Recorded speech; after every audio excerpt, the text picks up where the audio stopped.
எல்லாருக்கும் வணக்கம்.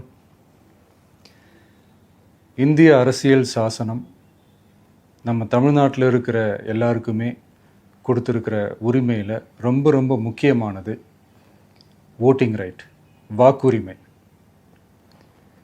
ஒரு மனுஷன் உயிரோடு இருக்கான்றதுக்கு அடையாளமாக இருக்கிறதுல அவனோட ஓட்டுரிமை ரொம்ப முக்கியம்.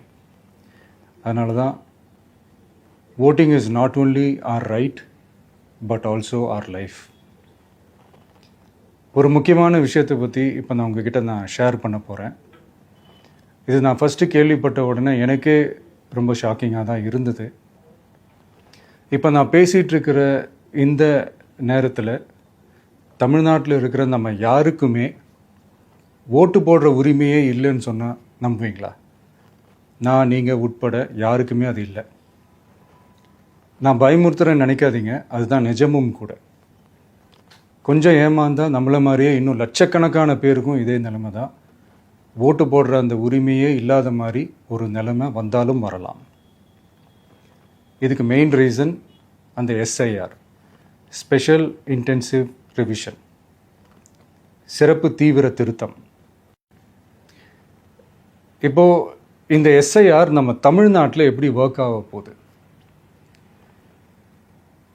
கடந்த ஜனவரி மாதம் எடுத்த அந்த கணக்கெடுப்பில் 6,36,00,000 வாக்காளர்கள் நம்ம தமிழ்நாட்டில் இருக்கிறாங்க.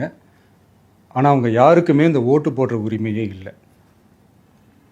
அந்த பிஎல்ஓன்னு சொல்லுவாங்க, பூத் லெவல் ஆஃபீஸர்ஸ், வாக்குச்சாவடி நிலை அலுவலர். அவங்க தான் வீடு வீடாக போய் அந்த ஃபார்மை கொடுப்பாங்க. அதை நம்ம ஃபில்அப் பண்ணி கொடுக்கணும். அதை தேர்தல் ஆணையம் அதை எடுத்துகிட்டு போய் அதை ஸ்க்ரூட்டினைஸ் பண்ணி அது எல்லாமே கரெக்டாக இருக்கான்னு செக் பண்ணி பார்த்ததுக்கப்புறம் அந்த வாக்காளர் பட்டியலை வெளியிடுவாங்க. அந்த வாக்காளர் பட்டியலில் நம்ம பேர் இருக்கணும், அப்போ தான் நம்மளால் ஓட்டு போட முடியும். அந்த புது பட்டியல் வர்ற வரைக்கும் நம்ம வாக்காளர்களான்றது அது உறுதியே செய்ய முடியாது. இன்கேஸ் அந்த புது பட்டியலில் நம்ம பேர் இல்லைன்னா அது ஒரு தனி ப்ராசஸ், அது ஒரு தனி ஃபார்ம், அது ஒரு தனி கிளைம்ன்ற மாதிரி அது ஒரு வேறு வேலை. ஸோ இந்த மாதிரி நிறைய சிரமங்கள் குழப்பங்கள் இருக்கிறதுனால மக்களுக்கு இது மேலே ஒரு கன்ஃபியூஷன் ஒன்று இருக்குது. இது என்ன வெரிஃபிகேஷனா இல்லை ஒரு மறைமுக ரீரெஜிஸ்ட்ரேஷனா இல்லை இது ஒரு நியூ ரெஜிஸ்ட்ரேஷன் மாதிரியே தானா அப்படின்ற மாதிரி நிறைய கன்ஃபியூஷன் இருக்குது. அவங்க செய்ய வேண்டியதெல்லாம் ஒன்றே ஒன்று தான். இந்த மாதிரி வீடு வீடாக போய் அந்த என்யூமரேஷன் ஃபார்ம் நம்ம ஃபில்அப் பண்ணி கொடுக்கும்போது அதுக்கான அக்னாலேஜ்மெண்ட்டை அந்த பிஎல்ஓ அந்த ஆஃபீஸர்கிட்ட இருந்து நீங்கள் வாங்கிக்கணும். அது ரொம்ப ரொம்ப முக்கியம். இது நான் சொல்கிறது வாக்காளர் பட்டியலில் ஆல்ரெடி உங்கள் பேர் இருக்கிறவங்களுக்கு நான் சொல்கிறேன். இப்போ புது வாக்காளர்கள், ஃபஸ்ட் டைம் ஓட்டர்ஸ், அவங்களுக்கு ஃபார்ம் 6ன்னு ஒன்று இருக்குது. அதை நீங்கள் ஃபில்அப் பண்ணி நீங்கள் உங்கள் ஏரியாவில் இருக்கிற சம்மந்தப்பட்ட அந்த உங்கள் அலுவலகத்தில் நீங்கள் டைரெக்டாகவும் சப்மிட் பண்ணலாம், இல்லை நீங்கள் ஆன்லைன்லேயும் சப்மிட் பண்ணலாம். அப்படி ஆன்லைனில் நீங்கள் சப்மிட் பண்ணிங்கன்னா அதுக்கான ஸ்க்ரீன்ஷாட்டை எடுத்து வச்சுக்கோங்க. ஃபோனில் மெசேஜ் வரும், அதை சேவ் பண்ணி வச்சுக்கோங்க. அப்ராடில் இருக்கிறவங்க கூட அந்த எஸ்ஐஆர் ஃபார்மை டவுன்லோட் பண்ணி நீங்கள் அதை ஃபில்அப் பண்ணி சப்மிட் பண்ணலாம். அதுக்கான அக்னாலேஜ்மெண்ட்டை வாங்கி வச்சுக்கோங்க. ரொம்ப முக்கியமாக உங்களோட பிஎல்ஓ அந்த ஆஃபீஸர் யாருன்னு தெரிஞ்சு வச்சுக்கோங்க. இந்த தேர்தல் ஆணையம் அந்த வெப்சைட்டில் போனீங்கன்னா அந்த பர்டிகுலர் பிஎல்ஓ ஆஃபீஸரோட ஃபோன் நம்பர் கூட நீங்கள் எடுத்து வச்சுக்கலாம். இன்கேஸ் உங்களை யாரையும் ரீச் பண்ணலை இல்லை உங்களுக்கு அந்த ஃபார்ம் கிடைக்கல அப்படின்னா நீங்கள் அவரை காண்டாக்ட் பண்ணி அந்த ஃபார்மை வாங்கி நீங்கள் ஃபில்அப் பண்ணி நீங்கள் சப்மிட் பண்ணலாம். ரொம்ப முக்கியமாக அதுக்கான அக்னாலேஜ்மெண்ட்டை வாங்கி வச்சுக்கோங்க. இது எல்லாமே சரியாக செஞ்சாலும் இந்த எஸ்ஐஆர் மேலே சில டவுட்ஸ் இருக்குது. அது என்னென்னா, இந்த 6,36,00,000 வாக்காளர்களுக்கு ஒருத்தர் விடாமல் இந்த ஒரே மாதத்துக்குள்ளே எப்படி எல்லாருக்குமே அந்த ஃபார்ம் போய் ரீச் ஆகும்? ஒன்று. ரெண்டாவது, நீங்கள் வரும்போது வீட்டை பூட்டிட்டு வேலைக்கு போயிட்டு என்ன பண்ணுறது? இப்போ நீங்கள் வருவீங்கன்றதுக்காக வேலையெல்லாம் விட்டுட்டு வீட்டுக்குள்ளேயே உட்காந்துட்ருக்கணுமா? ஸோ இதில் மெயினாக பாதிக்கப்பட போகிறது உழைக்கிற மக்கள், ஏழைகள், வேலைக்கு போகிற பெண்கள். இவங்களுக்கு யார் கரெக்டான அந்த பதில் சொல்ல போகிறது? ஒரு நியாயமான எஸ்ஐஆர்னால் என்ன நடக்கணும்? இப்போது இறந்து போனவங்கள மார்க் பண்ணி அதுலேருந்து டிலீட் பண்ணணும். இப்போ போலி வாக்காளர்கள் இருந்தாங்கன்னா அவங்கள மார்க் பண்ணி டிலீட் பண்ணணும்.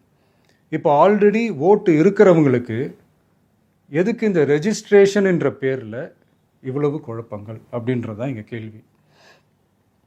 இப்போ புதுசாக வர வாக்காளர்களையோ இல்லை ஓட்டு இல்லாதவங்களையோ சேர்த்தா பத்தாதா?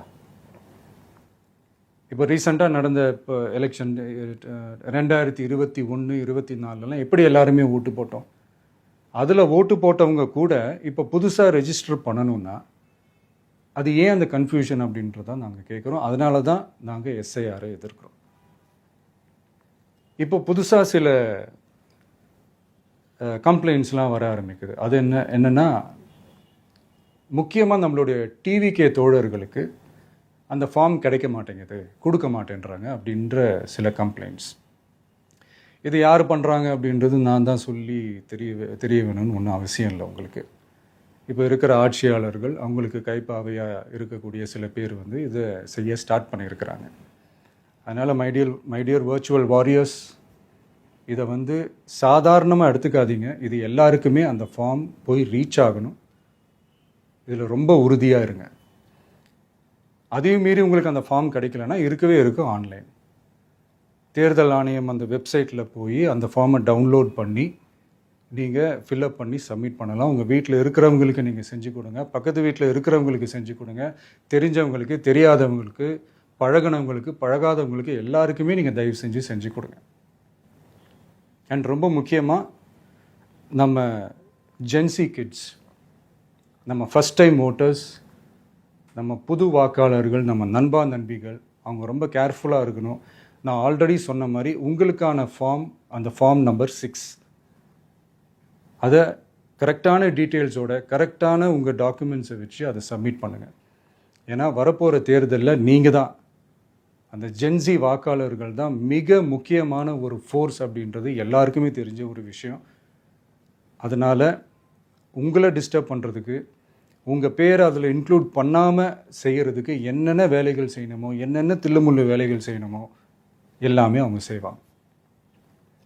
இது நமக்கு எல்லா திசையிலையும் எல்லா பிரச்சனைகள் கொடுத்துட்டு தானே இருக்கிறாங்க. அது டிஃபால்ட்டாக நடந்துட்டு தான் இருக்கும், அது ஒன்றும் பண்ண முடியாது. ஸோ அந்த மாதிரி ஓட்டு போடுற விஷயத்துலேயும் அவங்க என்ன உத்தரமராக மாறவா போகிறாங்க? இப்போ நான் சில மீட்டிங்ஸ்லலாம் ரிப்பீட்டடாக ஒரு விஷயம் நான் சொல்கிறேன்ல, 2 பேருக்கு நடுவில் தான் போட்டி அப்படின்ட்டு. அது மேடைக்கு மேடை அவங்க அதை ப்ரூவ் பண்ணிகிட்டு இருக்கிறாங்க. அதனால் தோழர்களே, வரப்போகிற தேர்தலில் நம்ம யாருன்னு காட்டணும், நம்ம பலம் என்னன்னு காட்டணும். அதுக்காக அந்த பலமான, அந்த பவர்ஃபுல்லான ஆயுதத்தை நம்ம கையில் எடுக்கணும். அந்த ஆயுதம் வேறு எதுவுமே இல்லை, ஓட்டு, வாக்கு, ஜனநாயகம்.